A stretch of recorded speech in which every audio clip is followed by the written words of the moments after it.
అందరికీ జై శ్రీరామ్. తెలంగాణలో ఉన్నటువంటి ప్రజానికానికి కాంగ్రెస్ ప్రభుత్వం పింఛన్ల అప్డేట్ ఇవ్వడం జరిగింది. 2000 4000 చేస్తా అన్నది, 4000ను 6000 చేస్తా అన్నది. తెలంగాణ యావత్ ప్రజానికాన్ని ఆగమాగం చేస్తూ ఉన్నటువంటి ఈ కాంగ్రెస్ సర్కారు తెలంగాణ ఎమ్మెల్యేలు, కాంగ్రెస్ ఎమ్మెల్యేలు ఎంతమంది ఉన్నారో నిన్నైతే ఒక ఎమ్మెల్యే ఇంట్లో డైరెక్ట్ ఒక అక్క రోడ్డు సీసీ రోడ్డుకి అడ్డంగా ఉందని చెప్పేసి ఏది మన బలర షెడ్డును తొలగిస్తే డైరెక్ట్ బలర్ కొట్టుకుపోయి దేంట్లో ఎమ్మెల్యే క్యాంప్ ఆఫీసులోనే తోలింది. అంతకంటే ధైర్యం మన దగ్గర ఉందా అంటే అసలు కూడా లేదు. చాలామంది కింద కామెంట్లు చేసారు, సాకర్ ఐలమ్మ మళ్ళీ పుట్టింది, చాలా మంచి పని చేసింది ఇట్లా అట్లా అని. మనం కామా మరి? తెలంగాణలో 2 సంవత్సరాలు పూర్తవుతా ఉన్నది ప్రభుత్వం వచ్చి. ఇప్పటికీ 2500 మహాలక్ష్మి పథకం ఉండదు, వృద్ధాప్య పింఛన్ ఉండదు, రేషన్ కార్డులు ఇస్తామంటారు, రేషన్ కార్డులు కాయిదాలు ఇస్తారు. రైతులకు ఎన్నో రకాల కథలు చెప్పారు, పిట్టె కథలు. ఆ పిట్టె కథలన్నీ పిట్టె భయపట్టించి బియ్యం గింజెత్తుకపోయినట్టు ఆ కథలు అట్లనే ఉన్నాయి. ఒక్క అధికారైనా తెలంగాణలో ఏ డిపార్ట్మెంట్ అధికారులైనా కరెక్ట్గా సవ్యంగా పనిచేస్తున్నారంటే అసలు ప్రభుత్వం అంటే కానీ ఎమ్మెల్యేలు అంటే కానీ ఏ అధికారులకు కూడా నామమాత్రం భయం కూడా లేదు. ఇసొంటి అసమర్థ పాలన నా ఒక 32 ఏళ్ళ వయసులో నేను ఇప్పటి వరకు చూడలే. తెలంగాణ రాకముందు వైఎస్ రాజశేఖర్ రెడ్డి కానీ, తర్వాత రోషయ్య, ఆ తర్వాత లాస్ట్కు అతను స్పీకర్ వాళ్ళు ఉండే చూడు ఆయన కిరణ్ కుమార్ రెడ్డి, వాళ్ళు పరిపాలించినప్పుడు ఆ తర్వాత గవర్నర్ పరిపాలన వచ్చినప్పుడు కూడా అధికారులు భయపట్టారు. అప్పటికి సగం మంది అధికారులు ఆంధ్ర అధికారులే ఉండే, అప్పటికి వేరే ఉండే భయం. ఇంకా ఇప్పుడు పోరాడి కొట్లాడి తెలంగాణ తెచ్చుకుంటే తెలంగాణలో ఏముందిరా ఆయన అంటే ఏ అధికారుడు భయపడ్డాడు? రైతులంటే విలువ ఉండదు, ప్రజలంటే విలువ ఉండదు, ఏ విలువ ఉండదు. ఎక్కడ కూడా అసలు నిర్లక్ష్యం, దోపిడీ, లంచాలు ఇవే. అసలు ఈ కాంగ్రెస్ అధినాయకుడు ఎవరైతే రాహుల్ గాంధీ ప్రధానమంత్రి స్థాయిలో ఉన్నటువంటి వాడే మొన్న లోక్సభలో హిందువులను దూషిస్తూ హిందూ సాంప్రదాయాన్ని హిందువులే గారు, మీరు హిందువులు హింసావాదులు అంటూ లోక్సభలోనే ఆయన డైరెక్ట్గా హిందూ సాంప్రదాయాన్ని అంటే భరతమాతని అవమానించినటువంటి మహానుభావుడు. దాని గురించి కూడా మన ఛానల్ వీడియో చేసిన నేను, ఒకసారి చూడుర్రి. ఎందుకంటే ఈ కాంగ్రెస్ పార్టీ అంటేనే భారతదేశానికి పట్టిన దరిద్రం. ముందుగా హిందువులకు ముఖ్యంగా ఏదైతే మనకు సికింద్రాబాద్లో జరిగింది, బంగ్లాదేశ్లో జరుగుతూ ఉంది, కోల్కతాలో జరుగుతూ ఉంది, మనకు ఇంకా చాలా చోట్ల జరిగినాయి. హిందువుల మీద దాడులు జరిగినాయి, హిందూ సాంప్రదాయం మీద ఎన్నోసార్లు వేలన చేసిర్రు.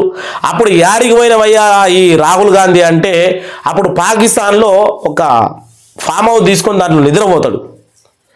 అదే ముస్లింలకు కానీ క్రిస్టియన్స్ కానీ అంటే భారతదేశంలో భారతీయులు అందరూ ఒక్కరే, కులమతాలకు అతీతంగా. కానీ ఇది హిందూ సమాజం, అది గుర్తుపెట్టుకోవాలి. రాహుల్ గాంధీకి ఇంకా బచ్చగాడు ఉన్నట్టు ఇంకా నేర్వాలి. 55 సంవత్సరాల యువకుడు అంటాడు. నువ్వు 55 సంవత్సరాల యువకునివి, ఇంకా నేర్చుకోవాల్సి ఉంది. భారతమాత గడ్డ మీద పుట్టినవు కానీ నీ యొక్క రక్తం అంతా భారతదేశం రక్తం కాదు. ఎందుకంటే ఒక ఛత్రపతి శివాజీ, ఒక ఎవరంటే మనకు అల్లూరు సీతారామరాజు, ఇలాంటి వాళ్ళు యోధులు, మహాయోధులు ఇక్కడ కొట్లాడినటువంటి గడ్డ ఇది. దీని గురించి, దీని యొక్క గొప్పదనం గురించి నీ రక్తంలో లేదు, రాదు. ఏమంటాడు, శంకరుని ఫోటో పట్టుకొని పార్లమెంట్ లోక్సభలోకి ఫోటోలు తీసుకొచ్చాను. డైరెక్ట్ ఫోటో తీసుకొచ్చి ఇగో మీ శంకరుడు ఏం చేస్తూ ఉన్నాడు చూడుర్రి, అహింస అంటూ హింస చేస్తూ ఉన్నాడు, త్రిశూలతోటి రాక్షసులను చంపుతా ఉన్నాడు అంటూ ఫోటో చూపిస్తాడు.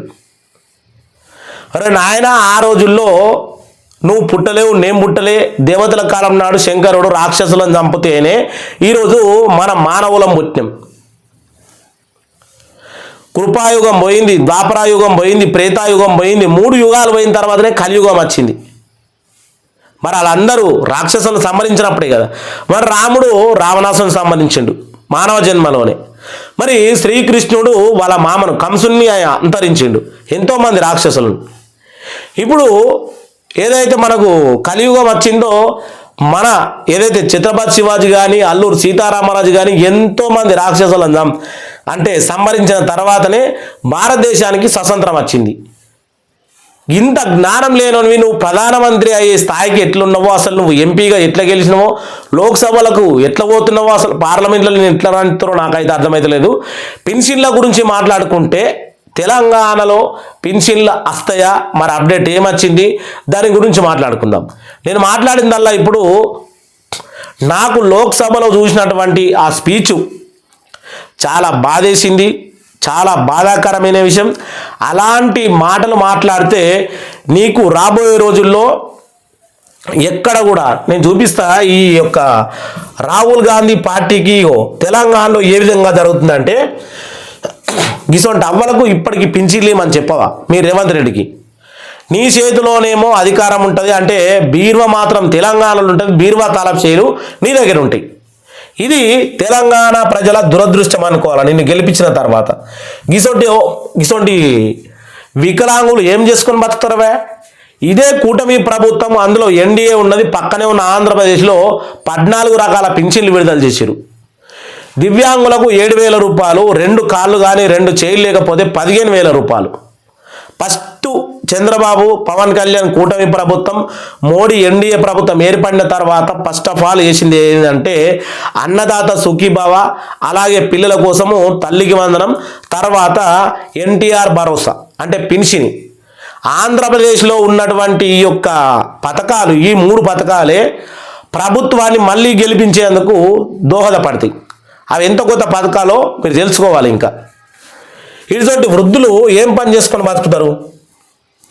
ఇగో ఈయన చెప్తాడు, బీజేపీ ఏజెంట్ రేవంత్ రెడ్డిని సస్పెండ్ చేస్తాం అంటే. ఇగో ఒకప్పుడు మన తెలంగాణ టైగర్ సీఎం రేవంత్ రెడ్డి గారు ఆర్ఎస్ఎస్ పనిచేసిండు. ఆర్ఎస్ఎస్ అంటే ఈ మూర్ఖుడికి రాహుల్ గాంధీకి తెలియకూడదు తెలియదు అసలు ఆర్ఎస్ఎస్ అంటే ఏంది, ఆర్ఎస్ఎస్ ఏం చేయగలదు. ఆర్ఎస్ఎస్ మహా యుద్ధ యోధులను తీర్చిదిద్ది బయటకు పంపించగలదు. అందులో ఎవరైతే మన నరేంద్ర మోడీ, అలాగే యోగి ఆదిత్యనాథ్, ఇప్పుడు మన తెలంగాణ గడ్డ వెళ్తున్న సీఎం రేవంత్ రెడ్డి, వీళ్ళు దేనికి భయపడరు. వాళ్ళ ప్రాణం అంటే వాళ్ళకి లెక్క ఉండదు. కానీ సీఎం రేవంత్ రెడ్డి పరిపాలన చేద్దామంటే ఈ రాహుల్ గాంధీ అంటే నేను చెప్పిన కదా, ఇప్పుడు బీర్వా అనేది మన తెలంగాణలో ఉంటే ఆ తాలపు చేయలు రాహుల్ గాంధీ దగ్గర ఉంటాయి. అందుకని కాంగ్రెస్ పార్టీలకు ఎందుకు ఉండో నాకు తెలియదు. మన సీఎం రేవంత్ రెడ్డి కానీ, సీఎం రేవంత్ రెడ్డి కనుక ఇటే ఉండి ఉంటే చాలా బాగుంటుండే. వీళ్ళందరూ ఇగో ఎమ్మెల్యేలకు గింత శాలరీలు తెలంగాణలో, వీళ్ళకు 2,68,000 శాలరీలు ఇచ్చి పోతులను మేపినట్టు మేపుడే కానీ ఏమైనా ఉపయోగం ఉందా అంటే అక్కడ అమాయకుల బర్ర షెడ్లను కూల్చేస్తారు, పింఛన్లు ఇయ్యరు. అసలు మీరు 119 మంది ఎమ్మెల్యేలు ఏ నియోజకవర్గాలకు పోయమన్నా ఉద్ధరించిర్రు. ఎవరి పరిపాలన ఎట్లుంది, అసలు కాంగ్రెస్ పరిపాలన ఎట్లుంది, ఏదైనా కానీ టీఆర్ఎస్ కానీ బీజేపీ కానీ ఇటు కాంగ్రెస్ ఎమ్మెల్యేలు కానీ అధికార పక్షం ఎమ్మెల్యేలు కానీ ఎవరు కూడా మీరు బయటకు వెళ్ళి మనం చూసిరు అంటే ఏమీ చూడరు.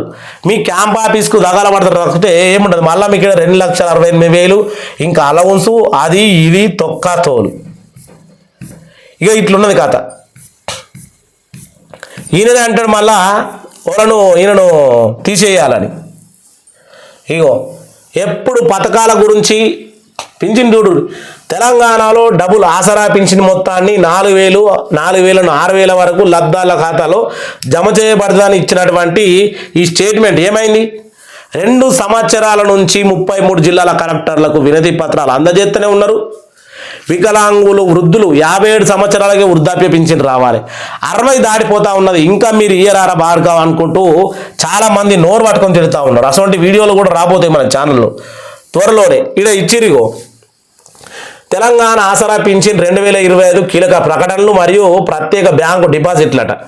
పెరిగిన మొత్తం వృద్ధాప్య వితంతి ఒంటరి మహిళలకు 4,000, గతంలో 2,016 ఉంటే ఇప్పుడు వీళ్ళు మీరు 4,000 చేసామని చెప్తా ఉన్నారు. వికలాంగులకు 6,000, 3,016 ఉంటే 6,000 చేసాం, పెరిగింది. నేత కార్మికులకు హెచ్ఐవి రోగులకు 4,000. ఇవన్నీ మొన్న 1వ తేదీ నుంచి 7వ తేదీ వరకు ప్రామాణికలు అన్నీ సిద్ధమైతే అని చెప్పారు. ఇప్పుడు ఈ ఆగస్టు 1వ తేదీ నుంచి 7వ తేదీ వరకు